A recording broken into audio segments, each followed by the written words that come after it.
ಕರ್ನಾಟಕ ರಾಜ್ಯ ಪ್ರಾಥಮಿಕ ಶಾಲಾ ಶಿಕ್ಷಕರ ಸಂಘ ಕಲಬುರಗಿ ಜಿಲ್ಲೆ ಇವತ್ತು ಪತ್ರಿಕಾಗೋಷ್ಠಿ ಕರೆದಿರ್ತಕ್ಕಂಥ ಉದ್ದೇಶ ಗೌರವಾನ್ವಿತ ದೃಶ್ಯ ಮಾಧ್ಯಮದ ಮಿತ್ರರೆಲ್ಲರಿಗೂ ಮತ್ತೊಂದು ಸಲ ನಾನು ಕಲಬುರಗಿ ಜಿಲ್ಲಾ ಪ್ರಾಥಮಿಕ ಶಾಲಾ ಶಿಕ್ಷಕರ ಸಂಘದ ಪರವಾಗಿ ಧನ್ಯವಾದಗಳು ಮತ್ತು ನಮಸ್ಕಾರಗಳನ್ನು ಹೇಳ್ತೀನಿ. ಇವತ್ತಿನ ಪತ್ರಿಕಾಗೋಷ್ಠಿಯ ಉದ್ದೇಶ ಇಷ್ಟೇ, ನಮ್ಮ ಕರ್ನಾಟಕ ರಾಜ್ಯದ ಶಿಕ್ಷಣ ಇಲಾಖೆ ವಿಶೇಷವಾಗಿ ಇವತ್ತೇನು ಪ್ರಾಥಮಿಕ ಶಾಲಾ ಶಿಕ್ಷಕರು ಅಂತ ನಾವೇನು ಈ ಮೊದಲಿನಿಂದನೂ ಈ ಸಮಾಜದ ನಿರ್ಮಾಪಕರು ಅಂತಕ್ಕಂಥ ಏನು ಕರಿತಿದ್ರಿ ಮತ್ತು ರಾಷ್ಟ್ರದ ಭದ್ರ ಬುನಾದಿ ಪ್ರಾಥಮಿಕ ಶಿಕ್ಷಣ ಅಂತಕ್ಕಂಥ ಏನು ಶಿರೋನಾಮೆ ಇದೆ, ಆ ನಿಟ್ಟಿನಲ್ಲಿ ಇವತ್ತು ಸುಮಾರು ದಶಕಗಳ ಇತಿಹಾಸ ಇರ್ತಕ್ಕಂಥ ಪ್ರಾಥಮಿಕ ಶಾಲಾ ಶಿಕ್ಷಕರು ಅಂತಕ್ಕಂಥದ್ದು ಇವತ್ತು ಸರ್ಕಾರ ಪ್ರಾಥಮಿಕ ಶಾಲಾ ಶಿಕ್ಷಕರಲ್ಲಿ ಎರಡು ವಿಭಾಗಗಳನ್ನು ಮಾಡಿ, ಒಂದು ಪ್ರಾಥಮಿಕ ಶಾಲಾ ಶಿಕ್ಷಕರು, ಇನ್ನೊಂದು ಪದವೀಧರ ಪ್ರಾಥಮಿಕ ಶಾಲಾ ಶಿಕ್ಷಕರು ಅಂತಕ್ಕಂಥದ್ದು ಎರಡು ವಿಭಾಗಗಳಾಗಿ ವಿಂಗಡಿಸಿ ನಾವು 15, 20, 25, 30 ವರ್ಷ ಸೇವೆ ಮಾಡಿರ್ತಕ್ಕಂಥ ಪ್ರಾಥಮಿಕ ಶಾಲಾ ಶಿಕ್ಷಕರುಗಳಿಗೆ ನೀವು 1ರಿಂದ 5ನೇ ತರಗತಿಗೆ ಅಷ್ಟೇ ಬೋಧನೆ ಮಾಡಬೇಕು ಅಂತಕ್ಕಂಥದ್ದು ಒಂದು ಏನು ನಿರ್ಬಂಧ ಹಾಕಿದೆ. ಇನ್ನು 6ರಿಂದ 8ನೇ ತರಗತಿಗೆ ಯಾರು ಮಾಡಬೇಕು ಅಂದರೆ 2016 ನಂತರ ನೇಮಕಾತಿ ಆಗಿರ್ತಾರೆ, ಅವರು 6ರಿಂದ 8ನೇ ತರಗತಿ ಮಾತ್ರ ಬೋಧನೆ ಮಾಡಬೇಕು, ಅವರಿಗೆ ಪದವೀಧರ ಪ್ರಾಥಮಿಕ ಶಾಲಾ ಶಿಕ್ಷಕರು ಅಂತ ಬೈಪರೀಕ್ಷೆ ಮಾಡಿದೆ. ನಾವು ಅದನ್ನು ಅತ್ಯಂತ ಬಲವಾಗಿ ಖಂಡಿಸ್ತೀವಿ ನಾವು. ಯಾಕಂದರೆ ನಾವು ನೇಮಕಾತಿ ಆದೇಶ ತೆಗೆದುಕೊಳ್ತಕ್ಕಂಥ ಸಂದರ್ಭದಲ್ಲಿ ಯಾವುದೇ ವಿಷಯ ಯಾವುದೇ ತರಗತಿಗಳಿಗೆ ಇದೇ ತರಗತಿಗಳಿಗೆ ಬೋಧನೆ ಮಾಡಬೇಕು ಅಂತಕ್ಕಂಥದ್ದು ಇರಲಿಲ್ಲ. ನಾವು ಪ್ರಾಥಮಿಕ ಶಾಲಾ ಶಿಕ್ಷಕರು ಅಂದರೆ 1ರಿಂದ 8ನೇ ತರಗತಿಗೆ ಎಲ್ಲ ವಿಷಯಗಳನ್ನು ಬೋಧನೆ ಮಾಡ್ತಕ್ಕಂಥ ಶಿಕ್ಷಕರಾಗಿ ನೇಮಕಾತಿ ಆದೇಶವನ್ನು ಪಡೆದಿದ್ದೀವಿ. ಇತ್ತೀಚೆಗೆ ಸರ್ಕಾರ, ಕರ್ನಾಟಕ ಸರ್ಕಾರ ವಿಶೇಷವಾಗಿ ನಮ್ಮ ಶಿಕ್ಷಣ ಇಲಾಖೆ 2017ರಲ್ಲಿ ಒಂದು C&R ರೂಲನ್ನು ಜಾರಿಗೆ ತಂತು. ಏನು C&R ರೂಲ್ ಜಾರಿಗೆ ಬಂತಪ್ಪ ಅಂತಂದರೆ 2016ಕ್ಕಿಂತ ಪೂರ್ವದಲ್ಲಿರ್ತಕ್ಕಂಥ ಎಲ್ಲ ಪ್ರಾಥಮಿಕ ಶಾಲಾ ಶಿಕ್ಷಕರುಗಳಿಗೆ 1ರಿಂದ 5ನೇ ತರಗತಿಗೆ ಮಾತ್ರ ಬೋಧನೆ ಮಾಡಬೇಕು ಅಂತಕ್ಕಂಥದ್ದು ತಂತು. ಇನ್ನು 2016 ನಂತರ ನೇಮಕಾತಿ ಆಗಿರ್ತಕ್ಕಂಥ ಶಿಕ್ಷಕರಿಗೆ ಅವರಿಗೆ ಪದವೀಧರ ಪ್ರಾಥಮಿಕ ಶಾಲಾ ಶಿಕ್ಷಕರಂತ ನೇಮಕಾತಿ ಮಾಡಿ 6ರಿಂದ 8ನೇ ತರಗತಿ ವಿಷಯವರು ಶಿಕ್ಷಕರ ನೇಮಕಾತಿ ಮಾಡ್ತು. ಬಟ್ ಇಲ್ಲಿ ನಾವು ಸರ್ಕಾರದ ಗಮನ ಸೆಳೀತಕ್ಕಂಥದ್ದು ಬಂದೆ, ಇವತ್ತು ನೀವೇನು 2016 ನಂತರ ನೇಮಕಾತಿ ಆಗಿರ್ತಕ್ಕಂಥ ಪದವೀಧರ ಪ್ರಾಥಮಿಕ ಶಾಲಾ ಶಿಕ್ಷಕರಿಗೆ ಏನು ನೀವು ಮಾನದಂಡ, ಶೈಕ್ಷಣಿಕ ಮಾನದಂಡ ನೀವು ಗುರುತಿಸಿದ್ರಿ, ಅದೇ ಮಾನದಂಡಗಳನ್ನು ಸುಮಾರು 25-30 ವರ್ಷಗಳಿಂದ ಕೂಡ ನಾವು ನಿರಂತರವಾಗಿ ಆ ಶೈಕ್ಷಣಿಕ ಮಾನದಂಡಗಳನ್ನು ಹೊಂದಿ ಸುಮಾರು 30, 35, 20 ವರ್ಷಗಳ ಸೇವೆ ನಾವು ಸಲ್ಲಿಸ್ತಾ ಬಂದಿದ್ದೀವಿ.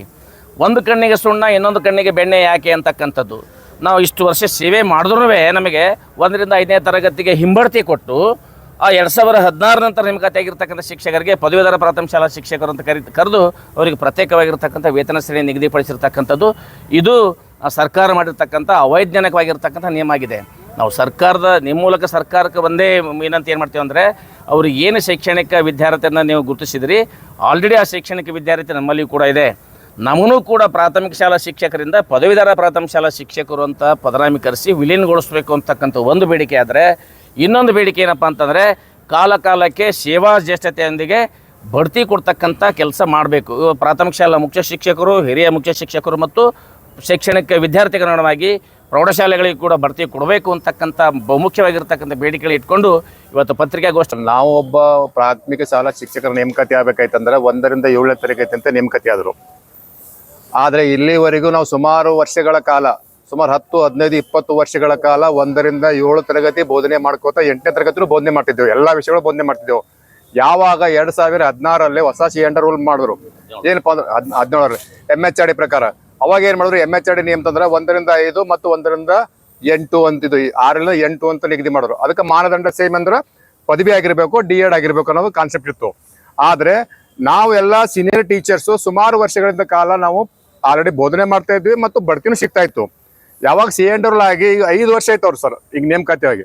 ಸುಮಾರು ಈಗ ಏನ್ ಮಾಡ್ತಿದ್ರು ಅವರು, C&R ರೂಲ್ ಅದು ಒಂದೇ ಆಧಾರ ಇಟ್ಕೊಂಡು ಅವ್ರ GPT ಶಿಕ್ಷಕರು ನಮಗೆ ಮೊದಲು ಪ್ರೈಮರಿ ಫಸ್ಟ್ ಭರ್ತಿ ಕೊಡ್ರಿ, ಇವರನ್ನು ಕಡೆಗೆ ಜೂನಿಯರ್ ಮಾಡ್ರಿ ಅಂತಂತಂದ್ರೆ, ನಾವು ಸೀನಿಯರ್ ಇದ್ದೀವಿ, ನಮ್ಮನ್ನು ಸೇವಾ ಜ್ಯೇಷ್ಠತೆಯಲ್ಲಿ ಬಡ್ತಿ ಕೊಡ್ರಿ. ಹಿಂಗಾಗಿ ನಮ್ಮ ಬಡ್ತಿ ಸುಮಾರು ವರ್ಷಗಳಿಂದ ಬಡ್ತಿ ವಂಚಿತ ಆಗಿದೆ. 2 ವರ್ಷ ಐತಿ ನಾವು. ಈಗ ನಮ್ಮ ಜಿಲ್ಲೆಯಲ್ಲಿ ಸುಮಾರು 200-300 ಉದ್ಯೋಗಗಳು ಮುಖ್ಯಗಳು ಖಾಲಿವ. ಎಷ್ಟೋ ಜನ ನಮ್ಗೆ ಇರ್ತಕ್ಕಂಥದ್ದು ಒಂದೇ ಒಂದು ಬಡ್ತಿ, ಏನಪ್ಪಾ ಅಂದ್ರೆ ಲಾಸ್ಟ್ ಮುಖ್ಯಗಳಾಗಿ ರಿಟೈರ್ಮೆಂಟ್ ಆಗಬೇಕು, ಅದನ್ನು ಸಹಿತ ಸಿಗ್ಲಾರಂತ ವ್ಯವಸ್ಥೆಯಲ್ಲಿ ನಾವು ಇದ್ದೀವಿ. ಸುಮಾರು 30 ವರ್ಷ 35 ವರ್ಷ ಆದ ಸರ್ವಿಸ್ ಆದ್ರೂ ಒಂದು ಬಡ್ತಿ ಇಲ್ಲಾರ್ದಂತ ಸೇವೆ ಅಂತಂದ್ರೆ ಪ್ರಾಥಮಿಕ ಶಾಲಾ ಶಿಕ್ಷಕರು. ಮತ್ತು ಅದು ವಿತೌಟ್ ಸ್ಕೇಲ್, ಆ ಬಡ್ತಿ ಪ್ರಮೋಷನ್ ಹುದ್ದೆನು ವಿತೌಟ್ ಸ್ಕೇಲ್, ಬರೀ ಒಂದು ಇನ್ಕ್ರಿಮೆಂಟ್ನೆಲ್ಲ ನಾವು ಬಡ್ತಿ ತಗೊಂಡು ಕೆಲಸ ಮಾಡ್ತಿದ್ವಿ. ಇಂಥ ಒಂದು ವ್ಯವಸ್ಥೆಯಲ್ಲಿ ನಾವು ಇದು ಮಾಡ್ತಾ ಇದ್ವಿ. ಅದರಲ್ಲಿ ಸರ್ಕಾರ ನಮಗೆ ಈ ರೀತಿ ಆಗಿದೆ. ಅದಕ್ಕಾಗಿ ನಾವು ಅವರ ಸರ್ಕಾರಕ್ಕೆ ಒಂದು ಎಚ್ಚರಿಕೆ ಗಂಟೆ ಕೊಡೋ ಸಲುವಾಗಿ 12ನೇ ತಾರೀಕು ಫ್ರೀಡಂ ಪಾರ್ಕ್ನಲ್ಲಿ ಇಡೀ ರಾಜ್ಯ ತುಂಬ ಹೋರಾಟ ಮಾಡಿ ಅವರ ಗಮನ ಸೆಳೆದು ನಮ್ಮನ್ನು ಪರಿಗಣಿಸಿರಿ ಪದವೀಧರ ಪ್ರಾಥಮಿಕ ಶಾಲಕರು ಅನ್ನೋದೇ ನಮ್ದೊಂದು ಉದ್ದೇಶ ಸರ್. ಬಾಬು ಮೌಲ್ಯ ಸರ್, ಜಿಲ್ಲಾ ಪ್ರಧಾನ ಕಾರ್ಯದರ್ಶಿಗಳು. ಸರ್ ಅಷ್ಟು